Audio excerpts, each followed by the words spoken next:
Alice's Adventures in Wonderland by Lewis Carroll, Chapter 1, Down the Rabbit Hole. Alice was beginning to get very tired of sitting by her sister on the bank and of having nothing to do. Once or twice she had peeped into the book her sister was reading, but it had no pictures or conversations in it. And what is the use of a book, thought Alice, without pictures or conversations? So she was considering in her own mind, as well as she could, for the hot day made her feel very sleepy and stupid, whether the pleasure of making a daisy chain would be worth the trouble of getting up and picking the daisies, when suddenly a white rabbit with pink eyes ran close by her. There was nothing so very remarkable in that, nor did Alice think it so very much out of the way to hear the rabbit say to itself, oh dear, I shall be late." When she thought it over afterwards, it occurred to her that she ought to have wondered at this, but at the time it all seemed quite natural. But when the rabbit actually took a watch out of its waistcoat pocket and looked at it, and then hurried on, Alice started to her feet, for it flashed across her mind that she had never before seen a rabbit with either a waistcoat pocket or a watch to take out of it, and, burning with curiosity, she ran across the field after it, and fortunately was just in time to see it pop down a large rabbit-hole under the hedge. In another moment down went Alice after it, never once considering how in the world she was to get out again. The rabbit-hole went straight on like a tunnel for some way, and then dipped suddenly down, so suddenly that Alice had not a moment to think about stopping herself before she found herself falling down a very deep well. Either the well was very deep, or she fell very slowly, for she had plenty of time as she went down to look about her, and to wonder what was going to happen next. First she tried to look down and make out what she was coming to, but it was too dark to see anything. Then she looked at the sides of the well and noticed that they were filled with cupboards and bookshelves. Here and there she saw maps and pictures hung upon pegs. She took down a jar from one of the shelves as she passed. It was labeled Orange Marmalade, but to her great disappointment it was empty. She did not like to drop the jar for fear of killing somebody, so managed to put it into one of the cupboards as she fell past it. Well, thought Alice to herself, after such a fall as this, I shall think nothing of tumbling downstairs. How brave they'll all think me at home. Why, I wouldn't say anything about it, even if I fell off the top of the house. Which was very likely true. Down, down, down. Would the fall never come to an end? I wonder how many miles I've fallen by this time, she said aloud. I must be getting somewhere near the center of the earth. Let me see. That would be 4,000 miles down, I think.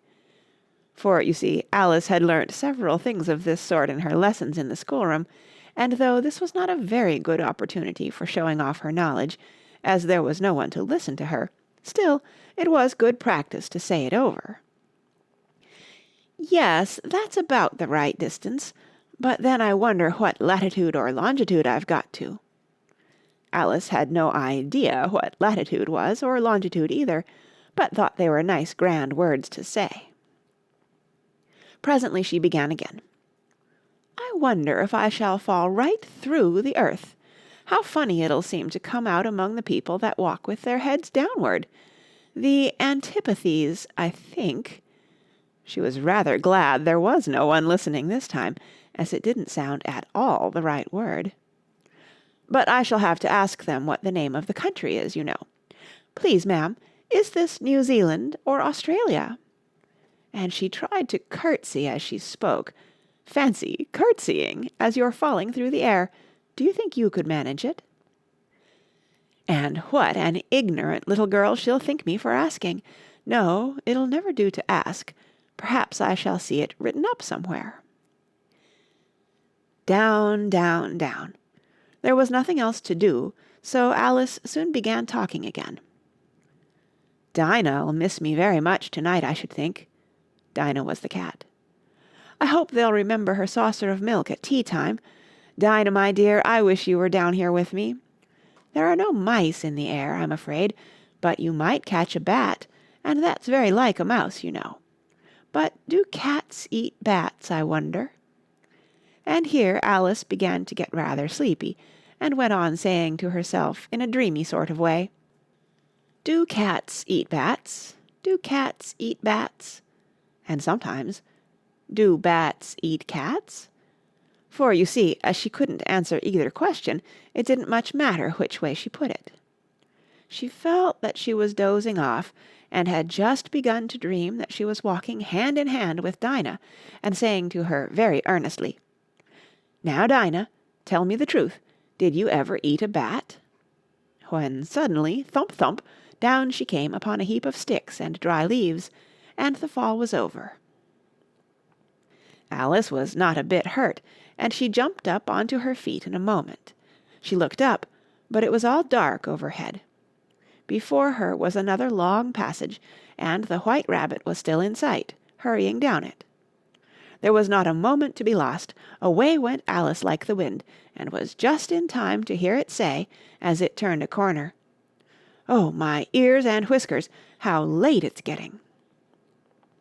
She was close behind it when she turned the corner, but the rabbit was no longer to be seen. She found herself in a long, low hall, which was lit up by a row of lamps hanging from the roof. There were doors all round the hall, but they were all locked, and when Alice had been all the way down one side and up the other, trying every door, she walked sadly down the middle, wondering how she was ever to get out again. Suddenly she came upon a little three-legged table, all made of solid glass. There was nothing on it except a tiny golden key, and Alice's first thought was that it might belong to one of the doors of the hall. But, alas, either the locks were too large, or the key was too small, but at any rate it would not open any of them. However, on the second time round she came upon a low curtain she had not noticed before, and behind it was a little door about 15 inches high. She tried the little golden key in the lock, and to her great delight it fitted. Alice opened the door and found that it led into a small passage, not much larger than a rat-hole. She knelt down and looked along the passage into the loveliest garden you ever saw. How she longed to get out of that dark hall and wander about among those beds of bright flowers and those cool fountains, but she could not even get her head through the doorway. "And even if my head would go through," thought poor Alice, "it would be of very little use without my shoulders.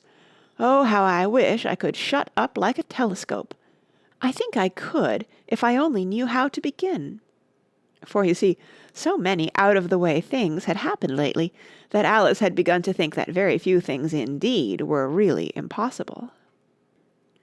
There seemed to be no use in waiting by the little door, so she went back to the table, half hoping she might find another key on it, or at any rate a book of rules for shutting people up like telescopes.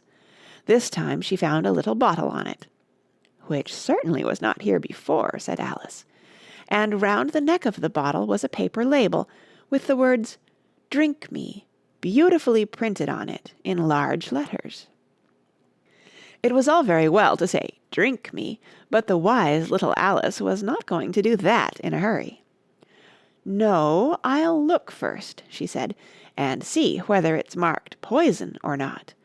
For she had read several nice little histories about children who had got burnt and eaten up by wild beasts and other unpleasant things, all because they would not remember the simple rules their friends had taught them, such as that a red-hot poker will burn you if you hold it too long, and that if you cut your finger very deeply with a knife it usually bleeds, and she had never forgotten that, if you drink much from a bottle marked poison, it is almost certain to disagree with you sooner or later.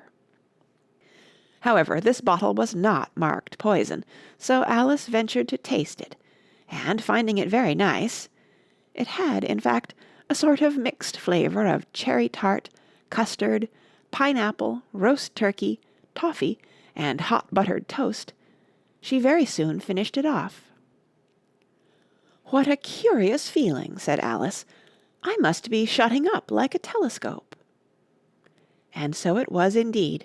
She was now only 10 inches high, and her face brightened up at the thought that she was now the right size for going through the little door into that lovely garden.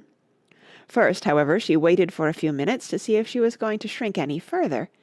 She felt a little nervous about this. "For it might end, you know," said Alice to herself, "in my going out altogether, like a candle. I wonder what I should be like then." And she tried to fancy what the flame of a candle is like after the candle is blown out, for she could not remember ever having seen such a thing. After a while, finding that nothing more happened, she decided on going into the garden at once. But, alas for poor Alice! When she got to the door, she found she had forgotten the little golden key, and when she went back to the table for it, she found she could not possibly reach it. She could see it quite plainly through the glass, and she tried her best to climb up one of the legs of the table, but it was too slippery. And when she had tired herself out with trying, the poor little thing sat down and cried. "Come, there's no use in crying like that," said Alice to herself, rather sharply. "I advise you to leave off this minute." She generally gave herself very good advice, though she very seldom followed it, and sometimes she scolded herself so severely as to bring tears into her eyes, and once she remembered trying to box her own ears for having cheated herself in a game of croquet she was playing against herself, for this curious child was very fond of pretending to be two people. "But it's no use now," thought poor Alice, "to pretend to be two people. Why, there's hardly enough of me left to make one respectable person." Soon her eye fell on a little glass box that was lying under the table. She opened it, and found in it a very small cake, on which the words, "Eat me," were beautifully marked in currants. "Well, I'll eat it," said Alice, "and if it makes me grow larger, I can reach the key, and if it makes me grow smaller, I can creep under the door, so either way I'll get into the garden, and I don't care which happens." She ate a little bit, and said anxiously to herself, "Which way? Which way?" holding her hand on the top of her head to feel which way it was growing, and she was quite surprised to find that she remained the same size. To be sure, this generally happens when one eats cake, but Alice had got so much into the way of expecting nothing but out-of-the-way things to happen, that it seemed quite dull and stupid for life to go on in the common way. So she set to work, and very soon finished off the cake.